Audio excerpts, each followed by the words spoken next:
What criteria the coaches at Cornell University consider when evaluating prospective athletes for admission to their college? First of all, it goes without saying, thank you and welcome you guys. And I appreciate the opportunity to speak highly about our school and our university. I think it goes without being said that Cornell is definitely one of the top schools in the world. I think the Cornell name travels well.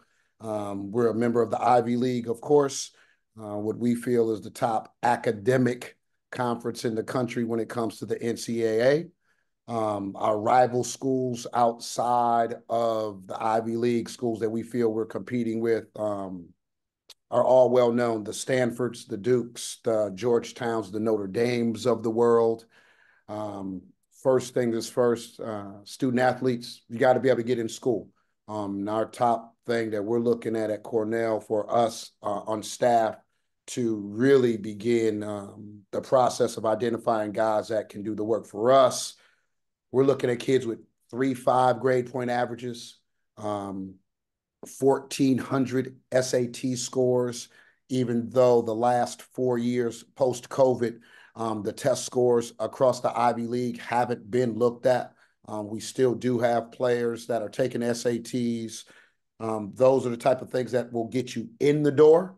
What we do starting your junior year, once we start the recruiting process, and even guys that are interested in us, we have a pre-screening process, like a credit evaluation that'll take a look at your transcripts in real time. We have three bands, a high band, middle band, and a low band, and they're basically saying high probability, medium probability, low probability of getting in for admissions. Across the board, we have all of those bands in our teams, high bands, middle bands, low bands. It is definitely fair to say that our low band kids take a little bit of extra care from us. We kind of try to bless that through the admissions process. But once that pre-screening happens, the staff gets hold of that information and we start to talk about with our prospective athletes, this is how you make yourself look more attractive to admissions. It's a little hands off once it gets to admissions, but we certainly are in a position to help along the way. We have an advisor that works specifically with the male soccer team in terms of how do you work your way up the admissions bands, so to speak, because again, this process happens before you even turn your application in. Um, and once that process gets going along with our admissions, in the admissions game at Cornell, as with most universities, you're going to apply to a school. You're not going to apply to Cornell University. You're going to apply to the Cornell School of Business. You're going to apply to the STEM program. And those are the folks that actually have final say. So as we're going through the process, we're talking about with our athletes, what do you want to do?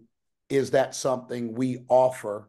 And then something that is unique, not necessarily unique, but definitely something that we're dealing with at Cornell. The athletic department only has so many slots in all of these different schools. And one of our big things is men's soccer. We only have two business school slots. So depending on what we have already, on our roster, if we have two business school students, guess what? We have to put 2 years in between those kids. So we are playing a game of asking students what they want to do. Would they be willing to do something else? And that's kind of the game. It's kind of a ball and making sure that it can fit in a couple different shells. But once, we're looking for bright young men because we know that we don't stand a chance with admissions if they aren't meeting some standard. And that's kind of what we're looking for. We're looking for Ivy League caliber students, first and foremost.